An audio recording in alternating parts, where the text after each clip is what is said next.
हे मेरे गुरुदेव मेरी नाव के पतवार तुम।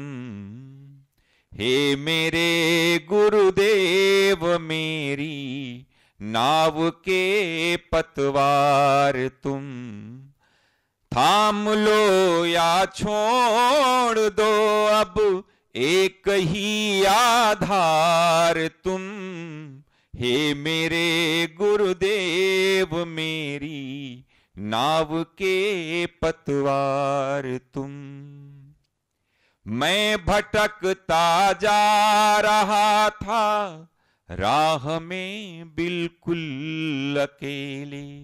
मैं भटकता जा रहा था राह में बिल्कुल अकेले। जिंदगी के द्वंद्व के लेकर के लाखों ही झमेले। अब तो आश्रय तुम हो केवल, अब तो आश्रय तुम हो केवल। कर लो मुझे स्वीकार तुम। हे मेरे गुरुदेव मेरी नाव के। ओम पार्थाय प्रतिबोधितां भगवतां नारायणेन स्वयं व्यासेन ग्रथितां पुराणमुनिना मध्ये महाभारतम् अद्वैतामृतवर्षिणीं भगवतीम् अष्टादशाध्यायिनीम् अम्ब त्वामनुसन्दधामि भगवद्गीते भवद्वेषिणी। नमोऽस्तु ते व्यासविशालबुद्धे पुल्लारविन्दायतपत्रनेत्र। येन त्वया भारततैल प्रज्वालितो ज्ञानमया प्रदीपः। यं ब्रह्मा वरुणेन्द्ररुद्रमरुतः स्तुवन्ति दिव्यैस्तवैः वेदैः साङ्गपद गायन्ति यं सामगा। ध्यानावस्थिततद्गतेन मनसा पश्यन्ति यं योगिनो यस्यान्तं न विदुषुरासुरगणा। देवाय तस्मै नमः। 23वां श्लोक पढ़ते हैं। कल इसको पढ़ा भी था। श्री भगवानुवाच ओम तत्सत् इति निर्देशो ब्रह्मणस्त्रिविधा स्मृतः। ब्राह्मणास्तेन वेदाश्च यज्ञाश्च विहिता पुरा। तस्मादोमित्युदाहृत्य यज्ञदानतपक्रियाः प्रवर्तन्ते विधानोक्ताः। सततं ब्रह्मवादिनाम्।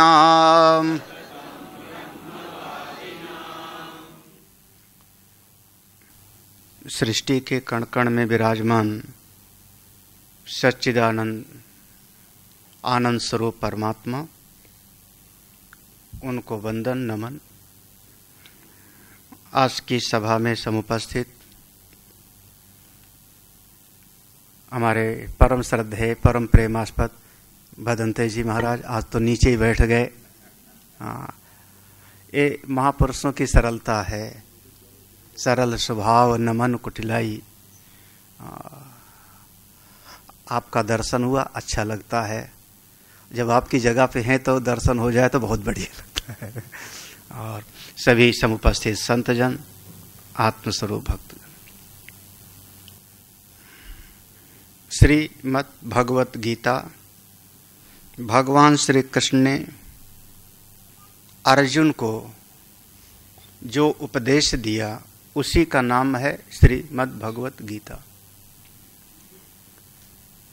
श्रीमद् भगवत गीता का जो मूल प्रयोजन है, मूल प्रयोजन, जैसे अर्जुन के मन में शोक था, विषाद था, और गीता के श्रवण के उपरांत अर्जुन कहता है मेरे भीतर का शोक मोह नष्ट हो गया, तो उसी प्रकार से जो भी गीता का श्रवण करने वाले हैं उनके भीतर का शोक और मोह नष्ट हो जाए, यही श्रीमद् भगवत गीता का मूल प्रयोजन है।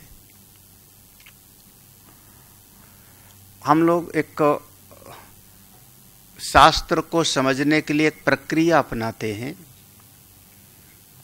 उसमें कहते हैं 6 लक्षणों के द्वारा शास्त्र के तात्पर्य का निर्णय निकलता है। 6 लक्षण हैं, षड्लिंग। केवल एक पंक्ति को कोई पढ़ लेवे, पकड़ लेवे, तो उससे अर्थ का अनर्थ हो जाएगा। शायद एक बार पिक्चर भी देखी होगी बहुत लोगों ने। हमको किसी ने उस समय पर सीडी दिया था, स्वामी जी आप देखो, तो हमने लैपटॉप में देखा था। नाम था पिपली लाइव। किसी ने देखा हो? देखा होगा शायद, है ना। अब वो कहता है ये ऐसा नहीं होगा तो मैं मर जाऊंगा, ऐसा नहीं होगा तो मैं मर जाऊं। और जो न्यूज वाले ने कहा मैं मर जाऊंगा, इसी को पकड़ लिया। यही था वो ना शायद, मैं आत्महत्या कर लूंगा, मर जाऊंगा। और उसको इतना हाईलाइट किया कि इसने जो है ये कह दिया मैं मर जाऊंगा, मैं मर जाऊंगा। अंत में बेचारे को वहां जीना मुश्किल हो गया। और उस फिल्म में तो दिखाई पड़ता है कि आखिर में वो कहीं भाग जाता है और वहां जाके कहीं ना कहीं मजदूरी का काम करता है छुप करके। ऐसा वहां पर शायद किसी को याद हो तो एक पंक्ति को कोई पकड़ लेवे तो आपके बातचीत का भी अर्थ नहीं निकलेगा। आपने 10 मिनट तक बात किया, एक लाइन को पकड़ लेगा तो उसका भाव नहीं पकड़ में आएगा। ऐसे ही शास्त्र में अगर समझना हो तो शास्त्र में कोई एक पंक्ति पकड़ ले, एक मंत्र पकड़ ले, या एक श्लोक कह देवे कि ये देखो लिखा है, तो हम कहते नहीं, पूरा उसके पूर्व में किस प्रसंग की चर्चा हो रही थी, बाद में किस प्रसंग की चर्चा हो रही थी, उसको कहते पूर्वापर आलोचन।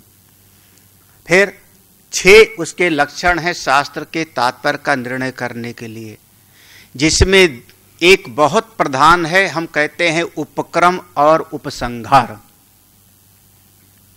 कोई किताब उठाओ, उसकी पहले भूमिका देख लो, अंत में थोड़ा जो उपसंहार है वो देख लो, संभवतः अंदर क्या विषय होगा सबका एक हल्का सा आइडिया आपको लग जाएगा।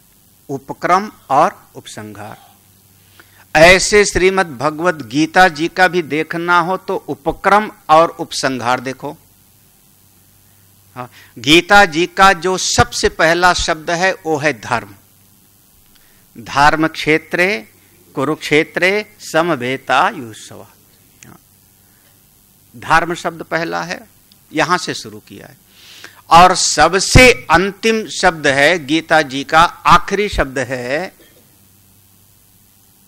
यत्र योगेश्वरः कृष्णो यत्र पार्थो धनुर्धरः तत्र श्री विजयो भूति ध्रुवा नीतिर्मतिर मम। आखिरी शब्द आ रहा है मम। तो धर्म से प्रारंभ हुई है गीता और मम शब्द पर जाकर के पूर्ण हो जाता है।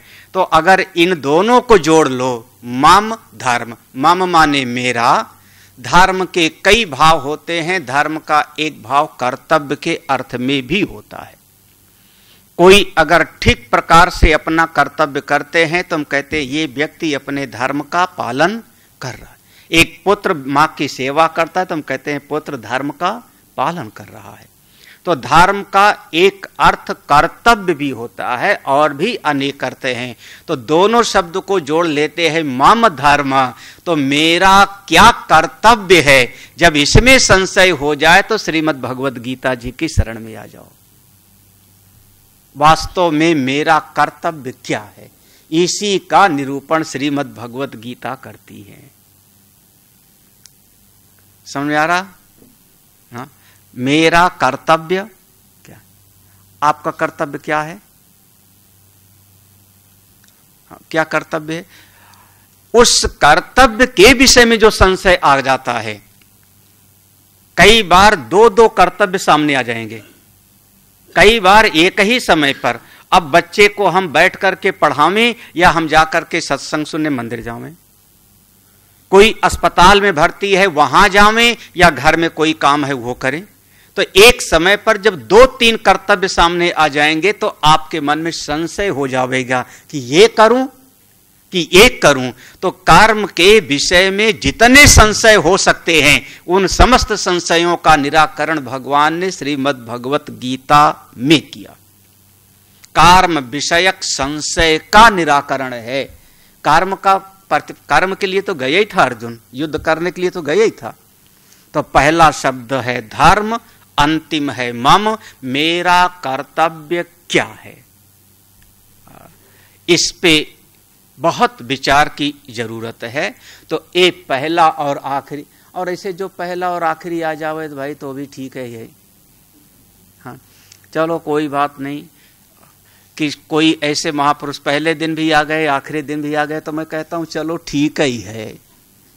हाँ बोलिए वृंदावन बिहारी लाल की। खैर मेरा आशीर्वाद है, हमको ये लोग जो है रेगुलर। हाँ तो हमारा कर्तव्य क्या है, एक पहला प्रयोजन है श्रीमद् भगवत गीता। और दूसरा प्रयोजन मैंने अभी बताया, भगवान के उपदेश का प्रारंभ हुआ था दूसरे अध्याय का 11वें श्लोक से, जहां पर पहला शब्द था भगवान का उपदेश।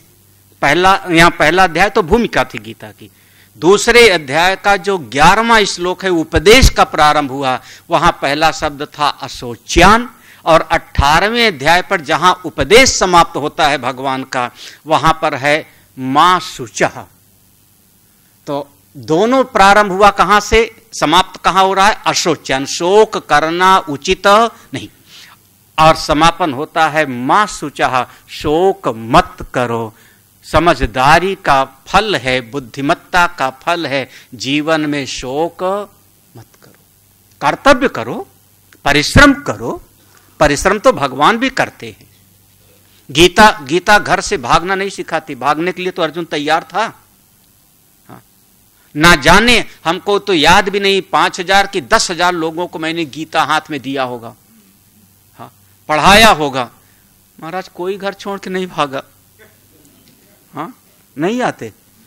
हाँ वो ऐसे लोग आ गए जिनको हमने गीता नहीं दिया तो वो आ गए मेरे पास।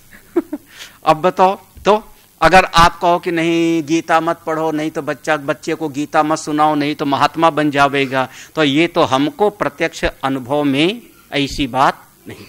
गीता आपको, अर्जुन भाग रहा था, कर्म में भगवान ने लगाया। तो लेकिन निश्चिंत होकर के अपने कर्तव्य को करो। कैसे? अब एक मूलभूत समस्या है, मूलभूत समस्या। गीता के भाव को समझना चाहे तो समझिए। किसी भी कर्तव्य का निर्णय करना हो, पहले आपको अपने स्व का निर्णय करना पड़ेगा कि मैं कौन हूं, किस धरातल पर खड़ा हूं। नहीं समझ आ रहा? हाँ, किसी भी कर्तव्य का निर्णय करना हो तो पहले अपने आप का निर्णय करना पड़ेगा कि मैं किस देश में हूं, किस काल में हूं, किस परिस्थिति में हूं। अगर स्व का निर्णय सही नहीं होगा तो आपके कर्तव्य का निर्णय हमेशा गलत हो जाएगा। 5 साल का बच्चा है, वो कहता है मैं विद्यार्थी हूं। अब उसका कर्तव्य क्या है? हाँ? अगर वो 5 साल का बच्चा कहता है मैं विद्यार्थी हूं, तो उसका कर्तव्य क्या हुआ? हाँ, अब देखो, हाँ, अब उसका कर्तव्य ये नहीं है कि कहीं शादी विवाह में जाके और डांस करे। उसका कर्तव्य है यही ना। विद्यार्थी के कुछ लक्षण हम लोग श्लोक पढ़े हैं, कोई काक चेष्टा, बको ध्यानम, स्वान निद्रा, तयुचा, अल्पाहारी। अरे, और अगला अल्पाहारी, ये को तो नहीं है। ये तो देखो, अब हमने कहा मैं विद्यार्थी हूं, तो हमारा एक कर्तव्य हो जाएगा। अब आप जिस दिन आप जाकर के बारात लेके गए और शादी कर लिया, अब आप कौन हो गए? पति हो गए ना। देखो, स्व का निर्णय क्या होगा? आप पति हो तो आपका कर्तव्य थोड़ा बदल गया। आप पत्नी हो तो कर्तव्य अलग हो गया। हाँ, मेरे सामने मां आई तो मैंने चरण छू के प्रणाम किया, उस समय मेरा कर्तव्य था। और मेरे सामने बेटा आया तब, अब देखो, अब आपने स्व का निर्णय बदल दिया। मैं इसका पिता हूं तो मैं आशीर्वाद उसको दूंगा। देखो, कर्तव्य का निर्णय करने के पहले स्व का निर्णय करना पड़ता है। और अगर स्व माने मैं, आप कौन हो, अगर इसका ठीक ठीक निर्णय नहीं होगा। एक मां है, बच्चा उसको प्रणाम करता है, चरण छूता है, हम कहते हैं बच्चे ने धर्म का पालन किया। और किसी दिन मां अगर बच्चे का पांव छुए तो, मां बच्चे का पांव छुए तो, अच्छा, किसी कारण से बच्चे को तकलीफ हुई और हॉस्पिटल में भर्ती हो गया, तो डॉक्टर ने कह दिया हिलना डुलना मत, कंप्लीटली बेड रेस्ट। अब उस समय मां आई, पिता आए मेरे पास में, तो जैसे घर पे हम उठ करके प्रणाम करते थे, अब वहां पर उठ करके प्रणाम करना देखो बदल गया ना, क्योंकि मैं इस समय अस्वस्थ हूं, बीमार हूं। और उसके साथ ही मां वहीं बैठ गई बिस्तर पे और हमारा पांव लेकर के, बेटा दर्द हो रहा है, कहा जाता। अब देखो बदल रहा है ना व्यवहार बदल रहा है। क्यों? क्योंकि स्व का निर्णय बदल गया। इसलिए गीता में एक शब्द बार बार आएगा, स्वधर्म। स्वधर्म, धर्म के आगे लगा दिया स्व। हाँ। अब जो कर्तव्य आप लोगों का तब था जब चेयर पर थे, अब फिर जाके वहीं बैठो चेयर पे, तो महाराज आप मानो चाहे ना मानो, उसी ऑफिस में जाओ ना, तो कई बार लोग कहते हैं सर कुर्सी लाऊं, बैठेंगे आप? हाँ, जहां पर लोग खड़े होकर के जो है, हाँ, पूरा आप लोग एक जिले को हिला के रखते थे।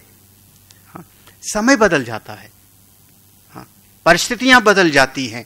ये स्व का निर्णय, ये समय में बकता हूं तो मेरा अपना कर्तव्य है। वही मैं आपके घर पे आ जाऊं और फिर मैं ऐसे नॉन स्टॉप, किसी बच्चे ने कहा 2 घंटा वह महाराज जी बोलते रहते हैं, गड़बड़ हो जाएगा ना।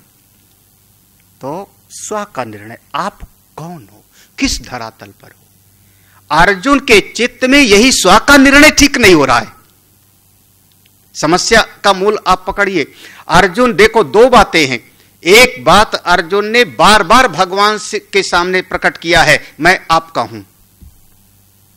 शिष्यस्ते हम साधिमाम त्वाम प्रपन्न, मैं आपका शिष्य हूं, मैं भगवान को। ये पहला निर्णय। भगवान जो कहेंगे सो मैं करूंगा। भगवान ने कहा कर्ण को ऐसे मारो, ऐसे मारूंगा, जो भगवान कहेंगे सो करूंगा। दूसरा निर्णय अर्जुन के चित्त में है, मैं धर्मराज युधिष्ठिर का छोटा भाई हूं। जुआ अर्जुन ने नहीं खेला था, हाँ, धर्मराज युधिष्ठिर खेलते हैं। मैं धर्मराज युधिष्ठिर का छोटा भाई हूं, अनुगत हूं, जो निर्णय वो लेंगे सो मैं पालन करूंगा। और इतना नहीं, अभिमन्यु की आयु, अर्जुन के बेटे की आयु 16 वर्ष हो गई है ना, तो कोई बच्चा नहीं है अब अर्जुन, बेटे की आयु 16 वर्ष है, कितने साल का होगा। लेकिन मैं युधिष्ठिर का छोटा भाई हूं, जो निर्णय लेंगे वो लेंगे। आप उस मनोवृत्ति को पढ़ो तो आज पर्यंत इतने समय तक युद्ध नहीं करना है, वनवास जाना है, धर्मराज युधिष्ठिर का निर्णय। अमुक अमुक कार्य करना है, युधिष्ठिर का निर्णय। युद्ध के लिए तैयार हो जाओ, युधिष्ठिर का निर्णय। आज अर्जुन का अपना अलग एक स्वतंत्र व्यक्तित्व खड़ा हो रहा है भीतर से, मैं युद्ध करने में कोई भलाई नहीं दी। तो जब इतने दिन तक तुम युधिष्ठिर का कहना मानते थे, तो आज क्या युद्ध छोड़ के चले जाना युधिष्ठिर का निर्णय है क्या? क्या हुआ? नहीं समझ आ रही बात? हाँ, भगवान का निर्णय है क्या कि युद्ध छोड़ के चले जाओ? हाँ, तो तुम्हारा जो स्व का निर्णय है, जो तुम अपने आप को कह रहे थे कि मैं युधिष्ठिर का छोटा भाई हूं, भगवान कृष्ण का मैं शिष्य हूं, सखा हूं, तो उनका निर्णय तो नहीं है। तो आपने अपने स्वतंत्र एक व्यक्तित्व, एक जीवत्व को सामने खड़ा कर लिया ना। मैं युद्ध करने में भलाई नहीं देता। अपने स्व का निर्णय जब अपने अहम का निर्णय जब गलत हो जाता है, तो आपका सारे कर्तव्य का धराशायी हो जाएगा। अरे महाराज, अभी मान लो, अभी एक पिक्चर की बड़ी चर्चा हो रही है ना, हाँ, बड़ी विवादित पिक्चर है, देखना चाहिए। अब वो कोई मान लो एक ऐसा व्यक्ति है, वो लड़की है, अभी वो हिंदू धर्म में है, अभी वो हिंदू धर्म में फॉलो करती है पूरा। स्व का निर्णय बदल गया कि मैं इसमें नहीं हूं, बल्कि मैं इसमें हूं। पूरा का पूरा मनोभाव बदल गया। जिस मां ने हमको पाला पोसा, जिस मां ने इतना से, उस मां से विरोध करता है महाराज, लात मार देती है मां को। क्यों? क्योंकि नमाज पढ़ने से मना किया मां को। क्यों हुआ? क्योंकि अब वो कहती है कि मैं इनका नहीं हूं, मैं इनका हूं। स्व का निर्णय जब गलत हो जाएगा ना, तो आपका पूरा कर्तव्यों का समाज, पूरा कर्तव्यों का महल ताश के पत्ते जैसे ढह जाएगा। आप अपने आप को क्या समझते हो? अपने आप को क्या समझते हो? यही गलती है उस चीज को। इसलिए भगवान ने स्व पर ज्यादा जोर दिया। तुम कौन हो अर्जुन? नहीं तो अर्जुन ने शुरुआत में न ब्रह्म की बात पूछी, न आत्मा की बात पूछी है। शुरुआत में तो अर्जुन ने यही कहा था कि मैं लड़ूं या ना लड़ूं, लेकिन भगवान ने आत्मा क्या है, ब्रह्म क्या है, जगत क्या है, जीव कैसे है, कौन जन्म लेता है, ये पूरा प्रसंग इसीलिए सुनाया क्योंकि पहले आप अपने आप का निर्णय करो, को हम, मैं कौन। हाँ? जब पता लगेगा तो दो चीज पता लगेगी। जब बहुत विचार करोगे तो दो चीज, हम इसको कहते हैं, एक होगा सोपाधिक और एक होगा निरुपाधिक। सोपाधिक उपाधि के साथ और उपाधि से रहित। सोपाधिक में जैसे मेरी आत्मा है, मैं कहता हूं मेरी आत्मा मेरी निरुपाधिक है, उसका कोई रूप नहीं है, आत्मा का कोई आकार नहीं है। जैसे पानी का भी कोई आकार नहीं, जिस बर्तन में डालो उसी के जैसा हो जाता है। मेरी आत्मा का कोई रूप नहीं, आत्मा का कोई रंग नहीं है, मेरी आत्मा में कोई गुण नहीं है, इसलिए वो निर्गुण है। आप लोगों ने पढ़ा होगा, नमामि मीशान निर्वाण रूपम विभुम व्यापकम ब्रह्म वेद अजम निर्गुणम आप पढ़िए। आत्मा में कोई गुण नहीं है, आत्मा में कोई गुण नहीं। आत्मा का किसी से कोई संबंध नहीं है, किसी से भी कोई संबंध नहीं आत्मा का। आत्मा मेरी निरुपाधिक निर्गुण है, नित्य है। लेकिन वही मेरा अपना आत्मा जब अपने इस शरीर के साथ उसका व्यवहार हुआ, तब शरीर के साथ जब जुड़ा, तो इस शरीर को लेकर के आपने कहा मैं गोरा हूं, मैं काला हूं, मैं पुरुष हूं, मैं स्त्री। आत्मा पुरुष स्त्री नहीं है, आत्मा गोरी काली नहीं है। कौन? इस शरीर को लेकर के अंतःकरण मन बुद्धि को आपने बना लिया। जब इससे जुड़ गए तो आपके भीतर, अब इसको हम कहते हैं सोपाधिक। प्रकाश का कोई रंग नहीं, प्रकाश का कोई रंग नहीं। अब वैसे मान लो ठीक हम कह देते हैं और वो सूर्य के प्रकाश में सब है, लेकिन उसके ऊपर जिस प्रकार की पन्नी लगा दोगे, शायद यहीं पर होता होगा जब कोई डांस वांस का प्रोग्राम होता होगा तो, हाँ, नीला पीला लाल हरा, हो सकता है इसी लाइट में बहुत सारी लाइटें हों, हाँ प्रकाश पीछे बल्ब के भीतर जो प्रकाश है, प्रकाश थोड़ी देर के लिए समझो वो निरुपाधिक है। उसके ऊपर जिस प्रकार की प्लास्टिक लगाओगे उसी प्रकार का प्रकाश आपको दिखाई।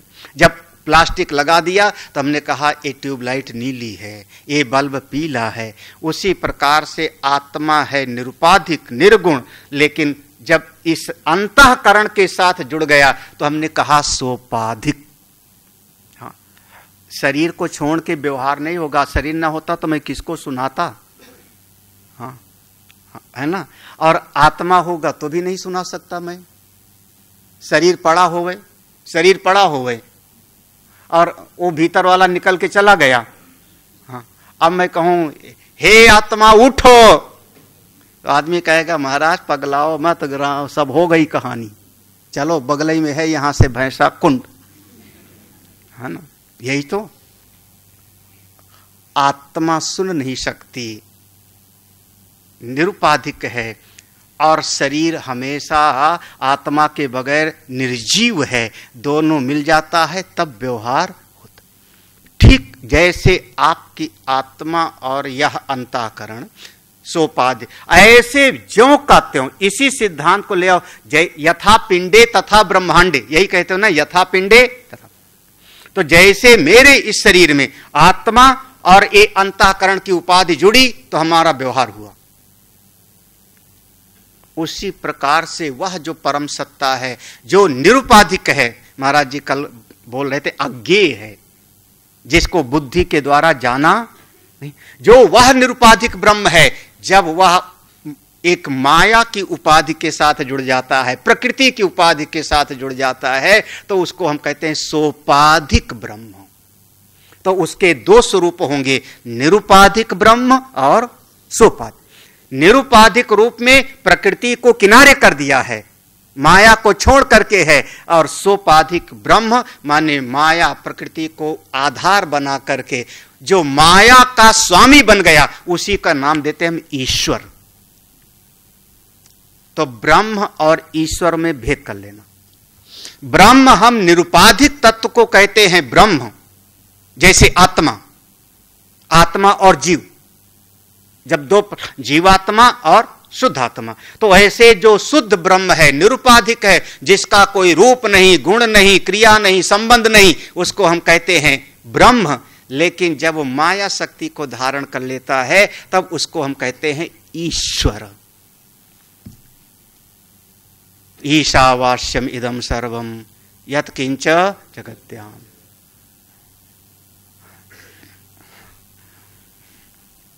कमरे में बैठे थे, कुछ था ही नहीं, मस्ती से, बड़े आराम से, सवेरे चाय मिल गई थी, कोई फर्क नहीं,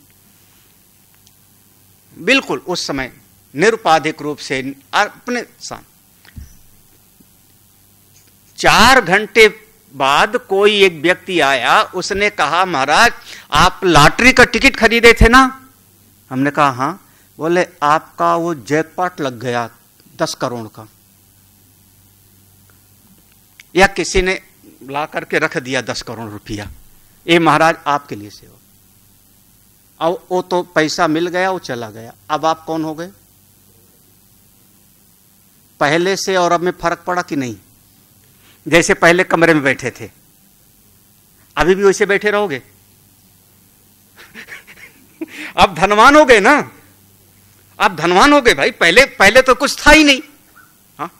पहले हम निरुपाधिक थे, अब हम अपने आप को मान लिए कि देखो, अब धन की शक्ति को मैंने अपनी माना तो अब मैं हो गया धनी।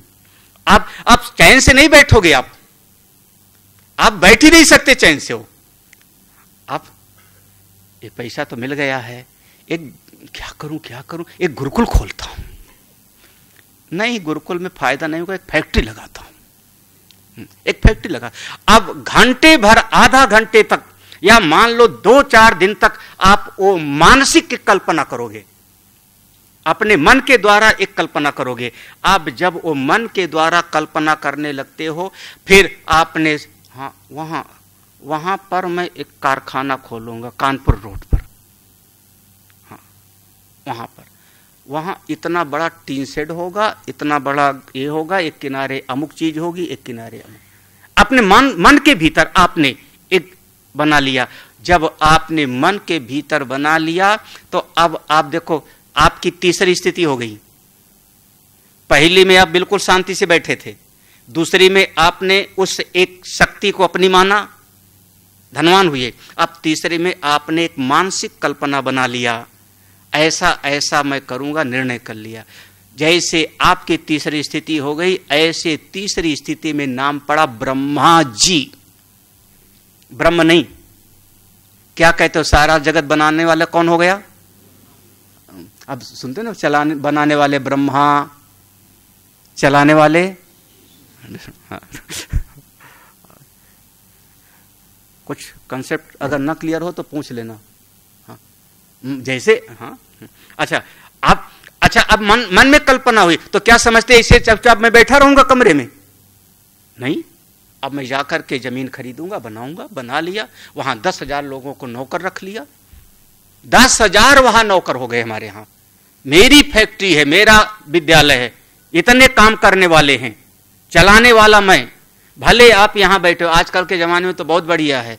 हाँ, हमारे लखनऊ के आश्रम में आश्रम वहां पर है, मैं हरिद्वार रहता हूं तो भी देखता रहता हूं कि कौन रसोई में क्या कर रहा है।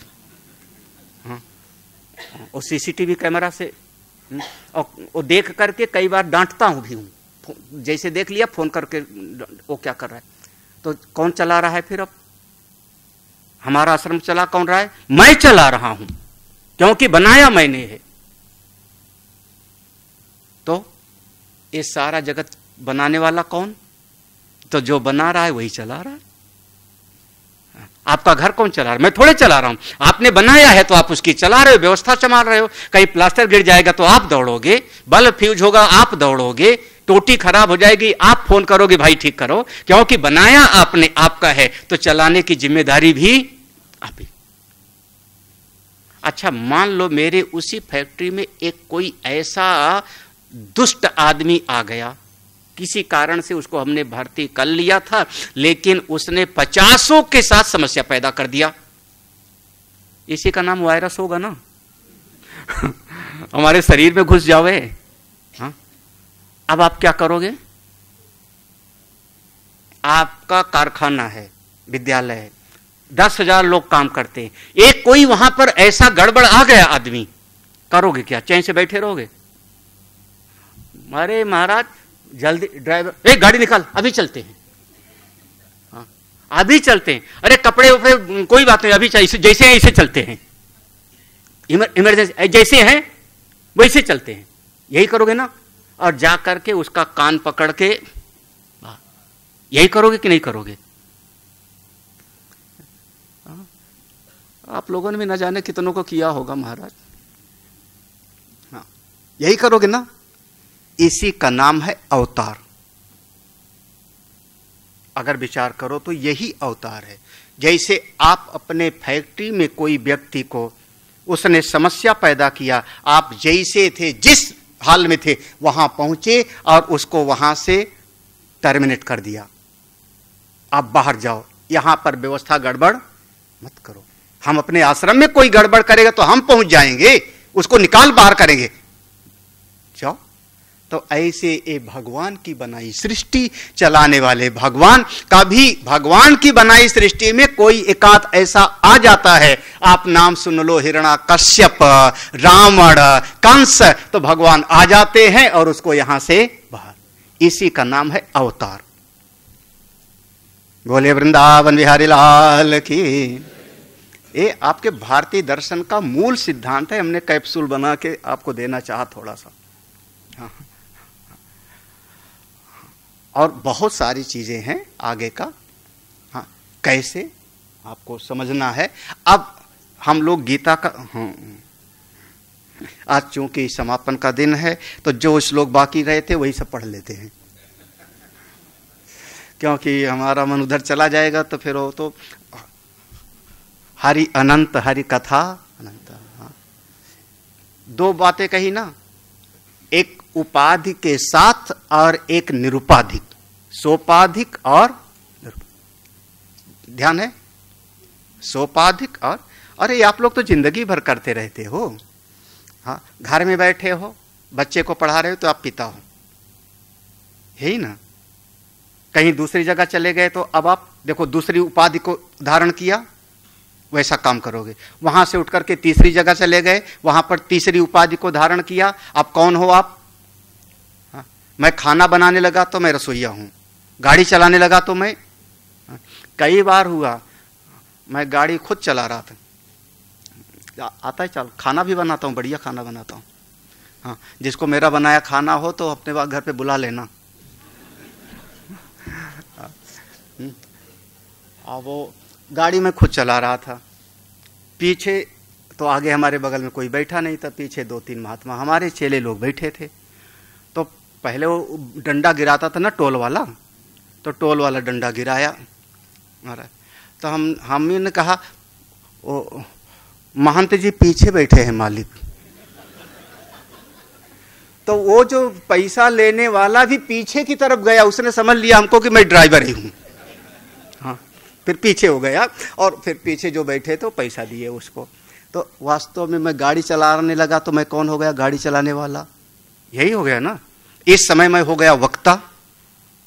ये क्या है? एक एक उपाधियां बदलती जा रही हैं। व्यवहार अभी आप बहन हो, फिर बेटी हो, फिर मौसी हो, फिर दादी हो, फिर नानी हो, फिर पत्नी हो, कितनी सारी उपाधियां हैं। ये सारी उपाधियों के भीतर एक चेतन है। ऐसे ही परमात्मा की अनेक अनेक उपाधियों के भीतर एक चेतन है, निरुपाधिक। उस निरुपाधिक ब्रह्म को जब हमको बताना होता है तो हम कहते हैं ओम, ओम तत्सत। ओम को समझना हो तो इतना बड़ा ग्रंथ है। एक ऐसा उपनिषद है हाँ, जिसका नाम है मांडुक उपनिषद। केवल 12 मंत्र हैं और उस पर कारिका है, करीब 400 श्लोक हैं, कारिका है। आश्चर्य की बात तो यह है कि वो हमारे दोनों लोगों का दावा है। हाँ, हमारे बौद्ध दर्शन में भी, जहां पर उनका एक 4 शाखाएं हुई मुख्य रूप से। अब महाराज जी बैठे हैं, क्या बोलूं उनके बारे। तो एक बहुत बड़े आचार्य हुए जिनका नाम था आचार्य नागार्जुन। माध्यमिक परंपरा उनके यहां चली, तो जिनमें शून्यवाद की बात आती है माध्यमिक दर्शन में, और माध्यमिक कारिका उनका लिखा हुआ ग्रंथ है नागार्जुन का, बहुत अद्वितीय विद्वान श्रद्धेय महापुरुष। तो उनके उस शाखा में वो कहते हैं वो ग्रंथ हमारा है। हम लोग कहते हैं वो ग्रंथ, देखो वो ऐसा है, उसमें पूरा का पूरा ओम का ही निरूपण है। ओम का हम कैसे विचार करें? उपनिषद का नाम है मांडूक उपनिषद, हम लोग कहते हैं। उस पर कारिका है और उस पे केवल एक ओंकार का, ओम का ही निरूपण। ओम ऐसा एक शब्द है, हम सभी ने स्वीकार कर लिया ना। एक ओंकार सतनाम कर्ता पुरुष निर्भव निर्भय, कहां का है? हाँ? हाँ? हाँ, फिर ओम हम पद में, तो आप ओम समझो, ओम सब लोग स्वीकार करते हैं। ओम उस परम पिता परमात्मा का नाम है। क्या हो? ठीक है, चलो।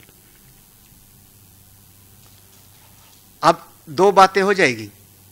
निरुपाधिक रूप से वो परमात्मा का नाम है, लेकिन जब वही व्यवहार में आएगा तो ओम में तीन अक्षर जुड़ा हुआ है। ये है सोपाधिक। इसी ओम में 3 अक्षर जुड़ करके बना हुआ है, आ, उ और तीसरा मा। देखो ये है उसकी उपाधि। जैसे आपके भीतर जग रहे हो तो जागृत अवस्था, स्वप्न में चले गए सपना देखे तो स्वप्न, गहरी निद्रा में चले गए तो गहरी सुषुप्ति। 3 अवस्थाएं रोज आपके जीवन में आती हैं, लेकिन फिर भी कोई न कोई तो भीतर है ना, कोई न तो कोई भीतर है। जग करके जो कहता है कि आज मैंने ऐसा ऐसा सपना देखा।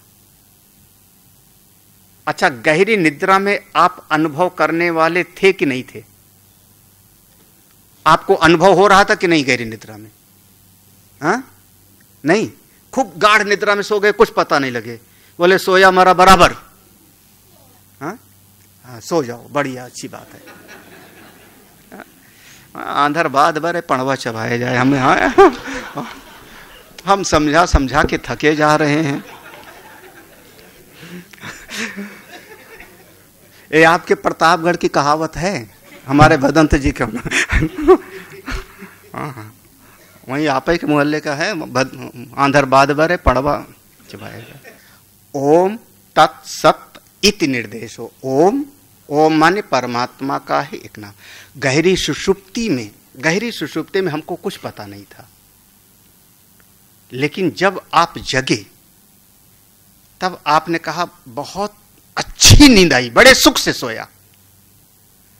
तो बड़े सुख से सोए आप 3 घंटे तक, ये जान के बोल रहे हो कि बिना जाने? हाँ, बिना जाने बोलोगे कैसे?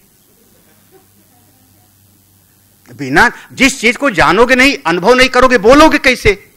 और अगर आपने जाना, इसका मतलब उस समय भी आप थे, तभी तो जाने। हाँ, तो ये सब सूक्ष्म चिंतन है। ये जागृत स्वप्न सुषुप्ति, यही 3 आ, उ और मां के साथ जुड़ा हुआ है।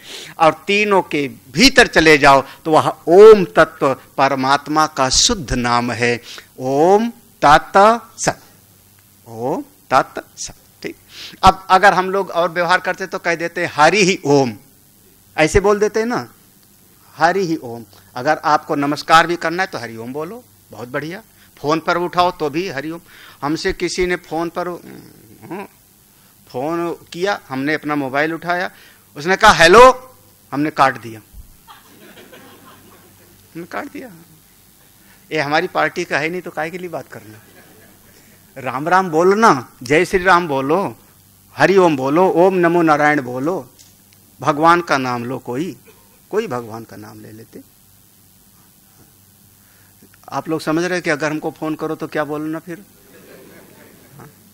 हाय और बाय हम नहीं जानते हो, हमको आता नहीं वो। हाँ, तो अच्छा, हरि ही ओम ऐसा बोला ना आपने, तो हरि हो गया भगवान का नाम, सगुण भगवान का नाम, ओम हो गया भगवान के निर्गुण का नाम। दोनों आपने एक साथ ले लिया तो सारा का सारा जगत का वो सच, जो सच्चिदानंद स्वरूप परमात्मा है, उसको समझ लिया आपने। हरि ही ओम तत् सत। ओम क्या है? ओम तत्सत इति निर्देश। श्लोक देख लेना। ओम तत्सत, ओम तत्सत 3 शब्द हो गया। ऐसा निर्देश करके ब्राह्मण लोग 3 प्रकार का कार्य करते हैं। वेद पढ़ते हैं तब ओम बोलते हैं, यज्ञ करते हैं तब भी, जो भी कार्य करते हैं। 24वां श्लोक, तस्मात् ओम इति उदार, इसलिए ओम कह करके, तस्मात् ओम इति, ओम कह करके, उदाहरित माने बोल करके, यज्ञ दान तप जो करना है आप ओम कह करके करो, आपका कार्य सफल होगा। ये बात आप लोग मानो चाहे ना मानो, हमारे सेठ लोग बढ़िया मानते हैं। हाँ, जहां पर जब भी वो बही खाता बदलेंगे तो ऊपर देखो क्या, ओम लक्ष्मी जी सदा सहाय करें, शुभ लाभ, श्री गणेशाय। हाँ, देखो भगवान का नाम लिया ना। हम लोग तो घर भी बनाते हैं तो उसमें कम से कम गणेश जी का एक चित्र है। हनुमान जी ने लंका पूरा ढूंढा, एक कोई अच्छा आदमी है, कैसे पहचाना था? रामायुध अंकित गृह, शोभा बरन न जा, नव तुलसी का वृंदता। पढ़ते हो सुंदरकांड ना? लंका निश्चर निकर निवासा, हिया कहां सज्जन वही है ना। यही सन हठ करी हो पहचानी, साधु ते हो ना। तो जो रामायण पढ़ते हो घर पे करो, तुलसी का पेड़ लगाओ सब घर के सामने। हाँ, कुछ नहीं तो हम कुछ समय तक भिक्षा भी मांगे, और खास करके ये मुजफ्फरनगर जिले में शुक्रताल वहाँ रहते थे, तो वहाँ आसपास गांव में जाके भिक्षा मांगी है हमने। तुम लोग तो नहीं मांगा होगा, भगवान की कृपा है सब पर, कमंडल लेकर के उधर। तो अब हम भिक्षा मांगते थे, तो भिक्षा मांगने में अब पहचानेंगे कैसे किसके घर पे मांगे ना मांगे? तो वही पहचान थी। घर के सामने अगर उसने जरा सा जो है श्री लिख दिया है या ओम लिखा है या कुछ, तब उसके घर पे भिक्षा मांग। पहचान हमारी ऐसे ही होती है। तो कम से कम भगवान का नाम तो होना चाहिए, ठीक है ना? घर के सामने। हाँ, हाँ।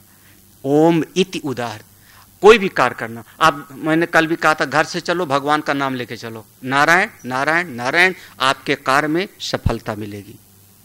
पंडित जी भी आप बुलाओ, स्वस्ति वाचन गृह प्रवेश कराओ, जब पाठ करना शुरू करेंगे, देखो वेद पढ़ेंगे तो शुरुआत यहीं से कर, हरि ही ओम, देखो शुरुआत यहां से करेंगे, फिर उसके बाद स्वस्ति वाचन, ओम भद्रम कर्णे भी, तो ओम कह करके वेद पढ़ो, ओम कह करके यज्ञ करो, ओम कह करके दान करो, यज्ञ दान तपा, जो करना है ओम कह करके, यज्ञ किया, दान किया, घर के सामने। हाँ, ओम बिल्कुल। हम प्रवचन भी शुरू करते हैं तो शुरुआत में शायद ओम सहना भवतु सहनो भुनक्तु, ओम पार्थ, ओम उच्चारण हो गया ना, इसलिए बिल्कुल प्रवर्तन्ते विधानोक्त सततम ब्रह्मवादि नाम।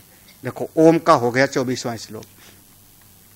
जो करो ओम कह करके करो, आपके जीवन में परमात्मा की कृपा मिलेगी।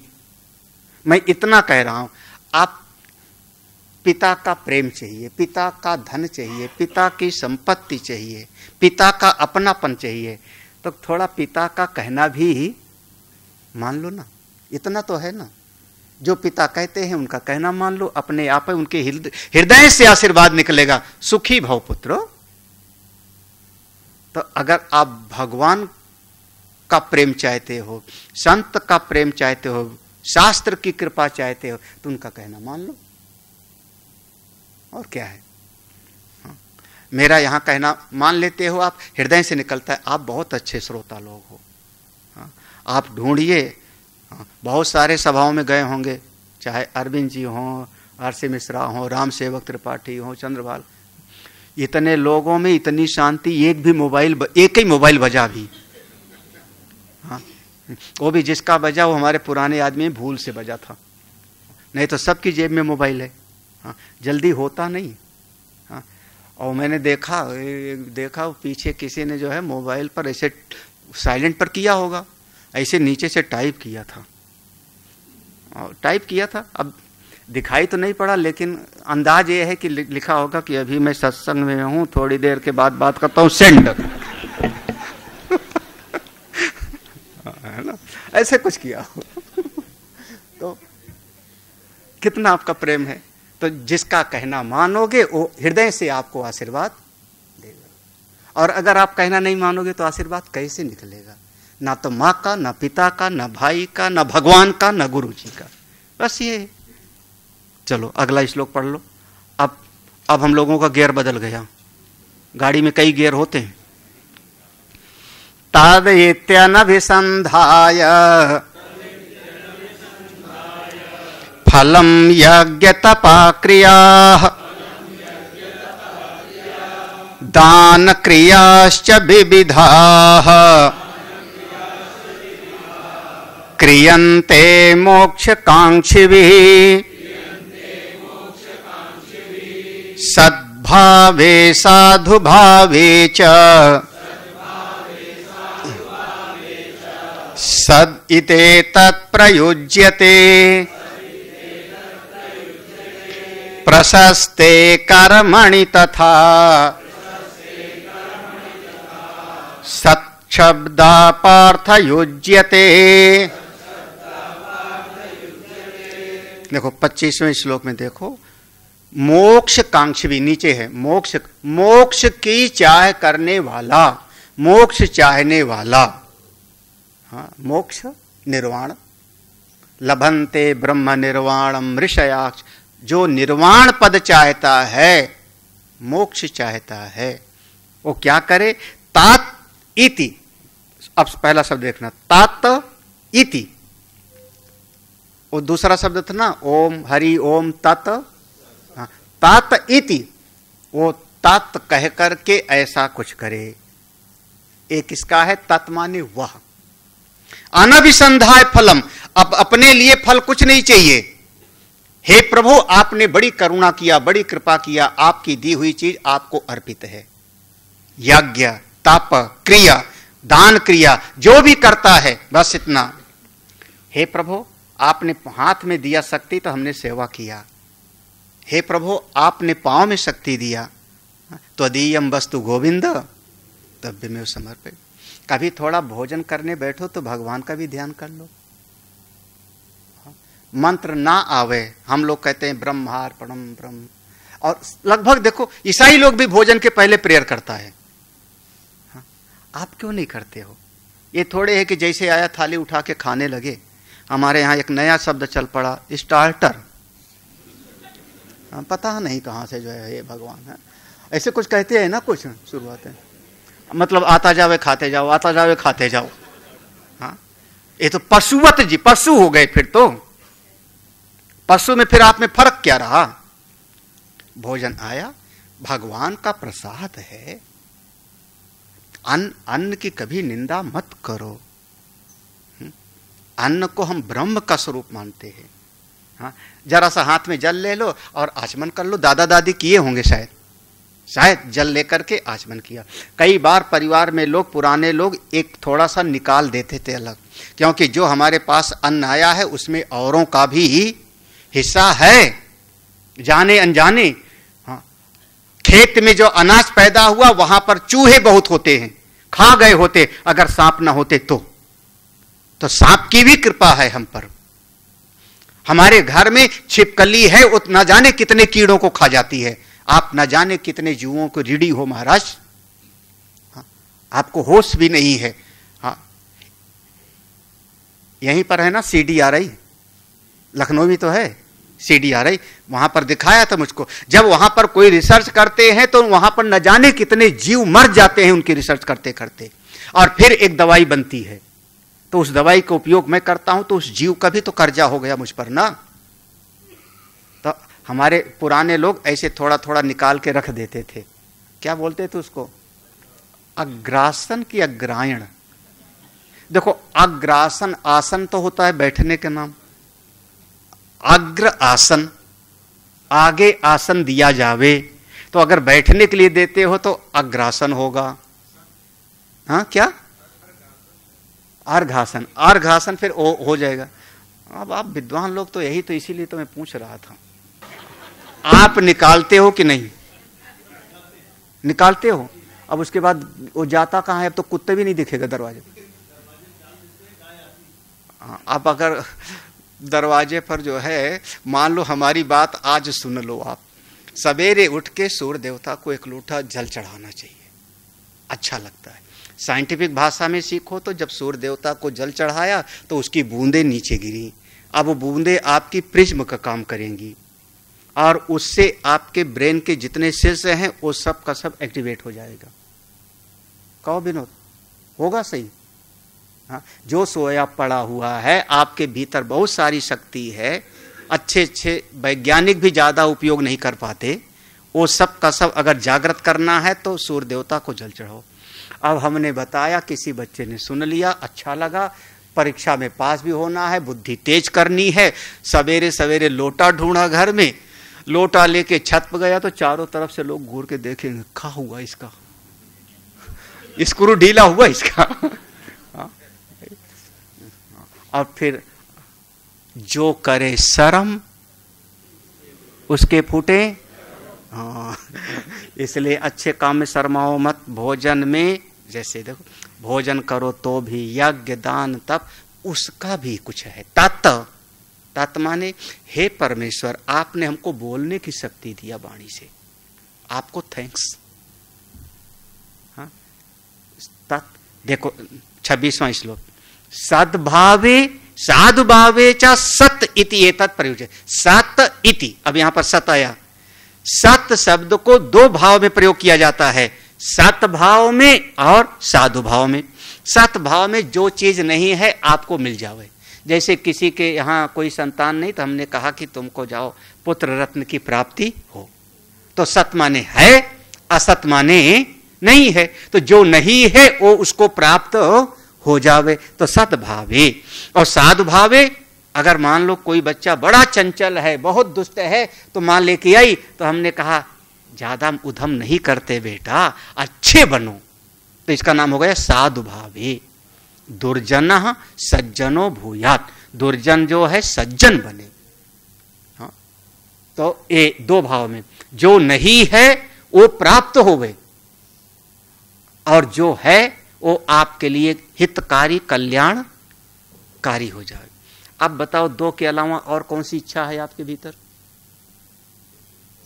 हाँ, जो नहीं है वो मिल जावे, और जो है उससे हमको सुख मिले।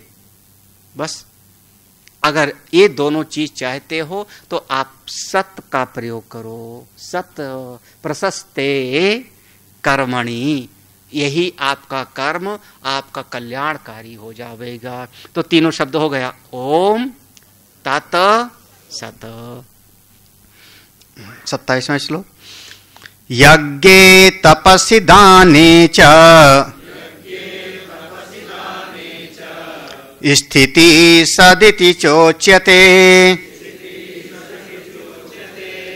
कर्म चैव तदर्थीयम्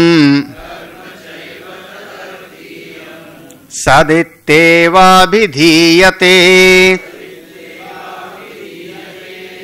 यज्ञ करते समय, तपस्या कोई करता हुए तब, दान करते समय अगर आप सत इति चा उच्यते, आप सत का ध्यान करते हुए परमात्मा का ध्यान करते हो तो कर्म चैव तद अर्थीयम, वही कर्म आपकी समस्त अभिलाषाओं की पूर्ति करने वाला।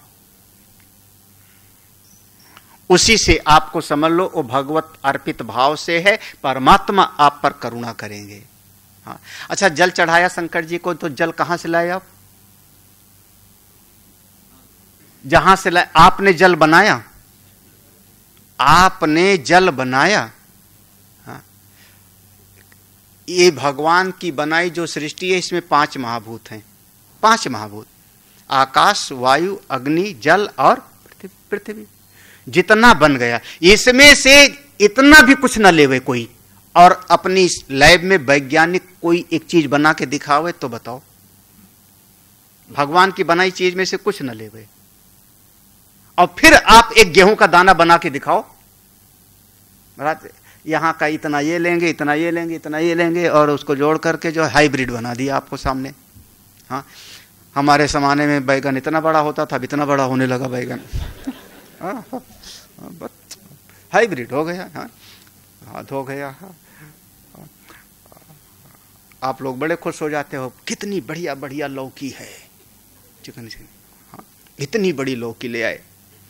हमारा मेरठ में जहाँ आश्रम है, मेरठ में आश्रम है, चारों तरफ खेत हैं, सब्जी लगते हैं। महाराज हमने देखा है, उसमें ऐसे जो है वहाँ डंठल के पास ऐसे इंजेक्शन लगा दिया, शाम को इतनी बड़ी थी, सवेरे इतनी बड़ी हो गई। अब खाओ, और फिर उसके बाद डॉक्टर का भी बिजनेस चलता रहता है, क्या करोगे? तो जो कुछ है ये परमात्मा की बनाई हुई सृष्टि में है, भगवान की बनाई सृष्टि में। केवल आप उसका थोड़ा बहुत बदलाव कर लेते हो, टेक्नोलॉजी आपकी यही करती रहती है, बाकी है सब भगवान। तो प्रभु का दिया हुआ, प्रभु को समर्पित, भगवान त्वदीयम वस्तु गोविंद। कितनी बड़ी कृपा है भगवान की, कभी आप सोचो तो। हाँ, चमड़े हैं, मांस है, और मांस की आंख देखती है। हाँ? एक आंख कोई बना नहीं पा रहा है अभी तक। क्या क्या हाँ? किसी की आंख भी ठीक करनी होगी तो दूसरे का रेटिना लगा रहे हैं। हाँ? ये आंख देखती है, मुंह बोलता है। महाराज, आप लोग कार और खरीदे, सबके पास कार है, बाइक है, घर में कोई मशीन, और वो मशीन जब चलती है तो चलते चलते आज नहीं तो कल, कल नहीं तो परसों घिसेगी ना, वो घिस तो जाती है कि नहीं?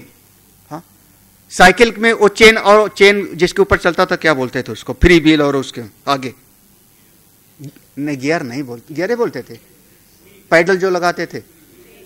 हाँ, उसके दाने घिस जाते थे ना, चलते उसके दाने घिस जाते थे ना, चेन के चलते चलते बदलना पड़ता था हमको, हर एक चीज का पार्ट्स बदलना पड़ता है चलते चलते।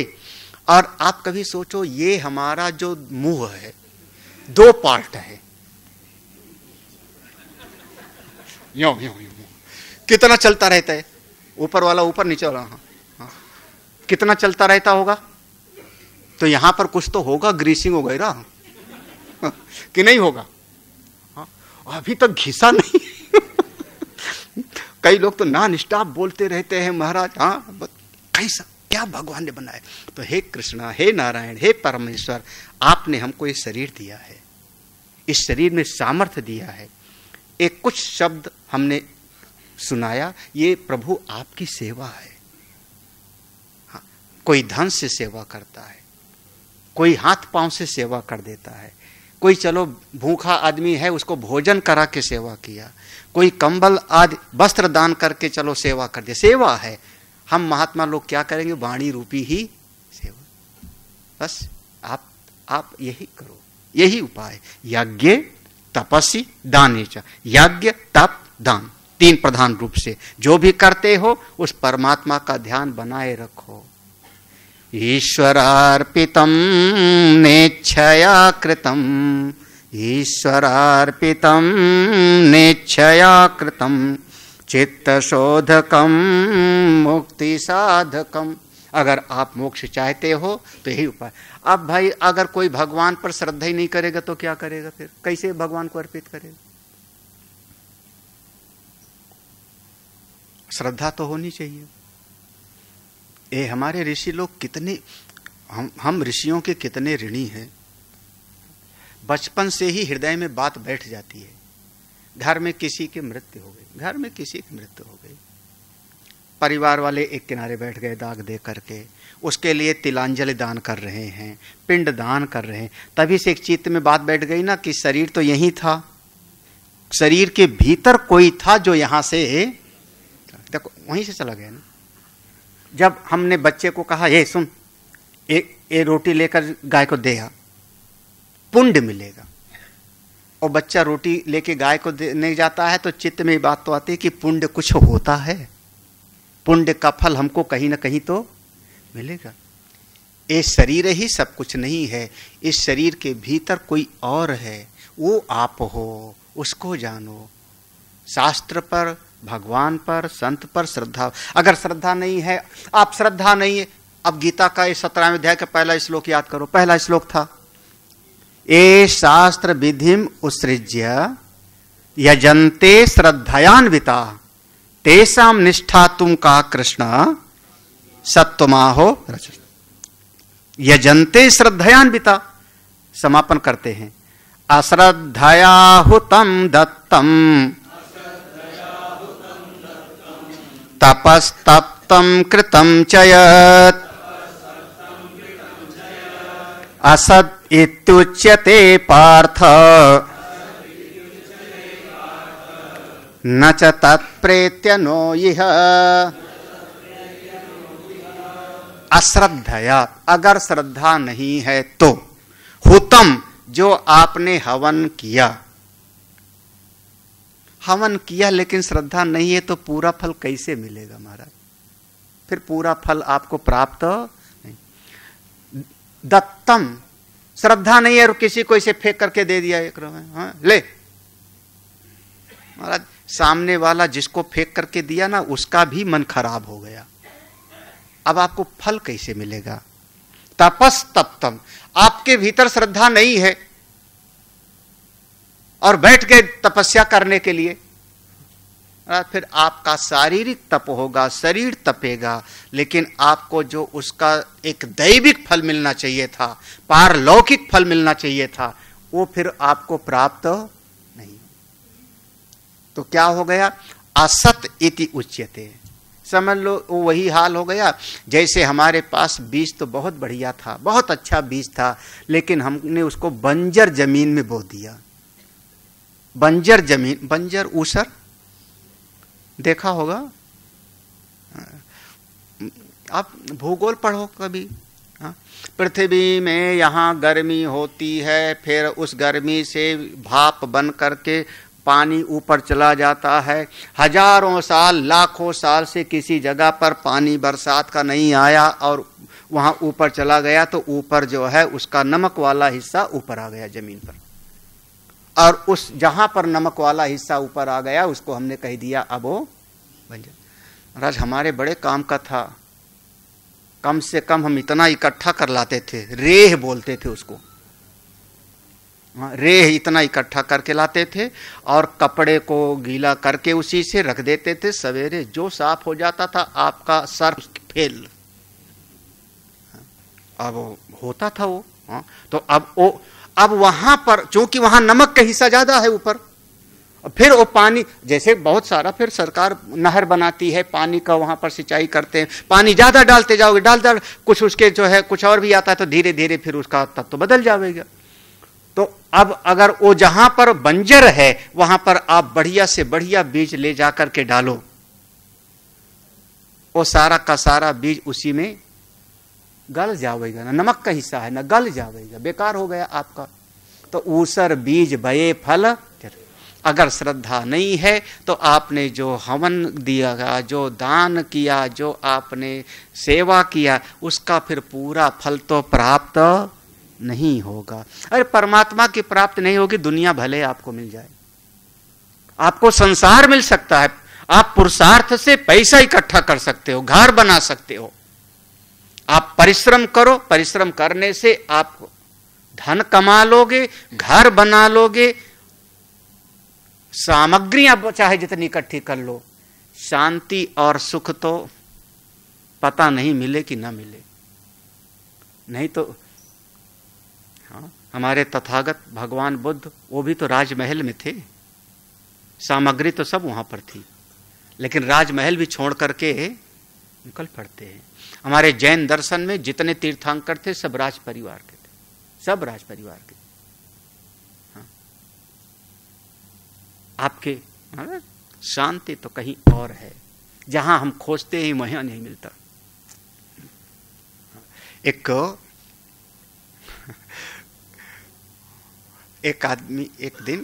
आदमी गया नदी में स्नान करने के लिए।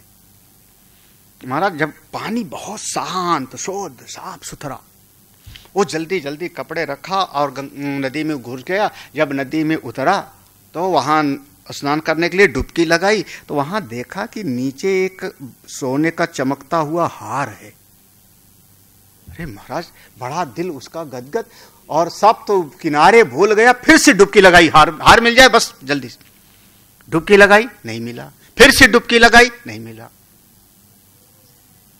हरिद्वार में रुपया ढूंढते हैं, वहां पर गंगा जी में लोग, हरिद्वार प्रयाग वगैरह में देखोगे तो लोग यात्री लोग डाल देते हैं तो ढूंढते हैं, वो दर्पण लेके ढूंढते हैं।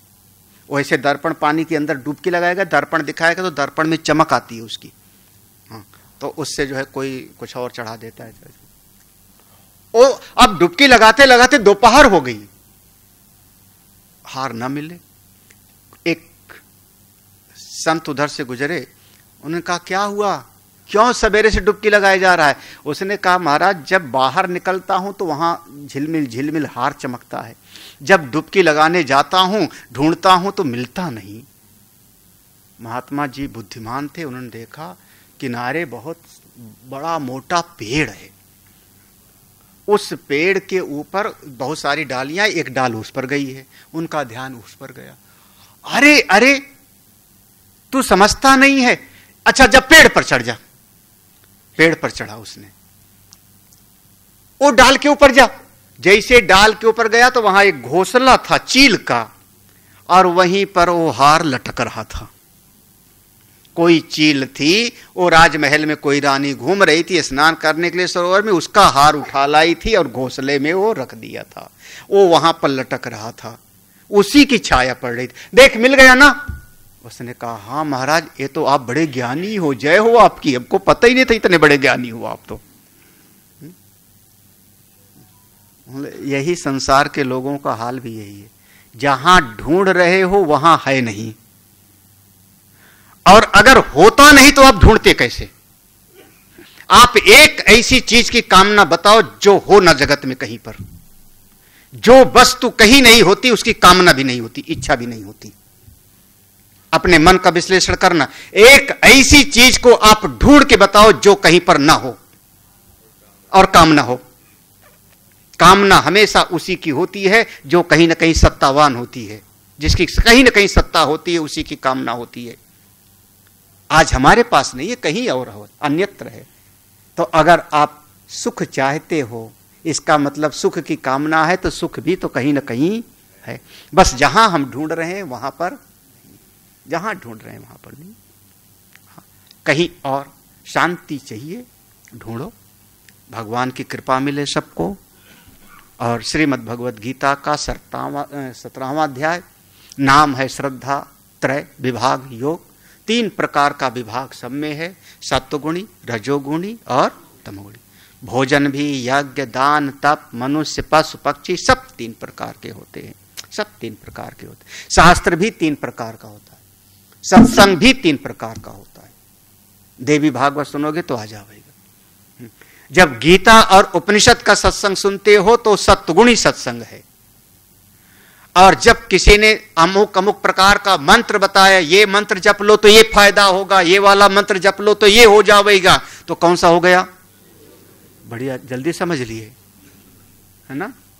और एक होता था महाराज, 4-6 लोग आते थे ढोल वगैरह लेकर के खटिया पे बैठ के, और जब गाते थे तो पूरा खटिया टूटती थी। हाँ, झाका भैरी जीवत हो वे वाको जीवन को धिक्कार आला। हाँ, कौन सा था वो? महाराज, राग द्वेष पैदा करे चित्त में सब। तो 3 प्रकार का शास्त्र भी होता है, 3 आप उपन्यास पढ़ो, उपन्यास भी पढ़ सकते हो, तमाम तरह के नावल हैं। पता नहीं ना जाने कहां से गीता नहीं होगी घर में, मनोहर कहानियां रखी होगी। अरे हाँ हाँ, दिमाग खराब है। जो चीज हमारी बुद्धि को खराब करती, क्यों? आप गीता पढ़ो, रामायण पढ़ो, भागवत पढ़ो, उपनिषद पढ़ो, धम्मपद ले आओ, कोई और ग्रंथ ले आओ, हाँ, तो बिल्कुल श्रेष्ठ। तो वो सब चीजें जो आपकी श्रद्धा को चोट पहुंचावे, उससे मेरा कोई नाता नहीं, क्योंकि मूल चीज है श्रद्धावान लभते ज्ञान। आप गीता का 17वां अध्याय शुरू किया था श्रद्धा से, 17वें अध्याय पर समाप्त हो रहा है श्रद्धा से। उपक्रम और उपसंहार देखो, शास्त्र को समझने की कला है ना, श्रद्धा से। बिना श्रद्धा के कुछ भी करेगा तो सब उसका असत हो गया, ऊसर में बीज बोने के जैसे हो गए। तो जो आपकी श्रद्धा को तोड़े, उसके साथ नाता तोड़ो।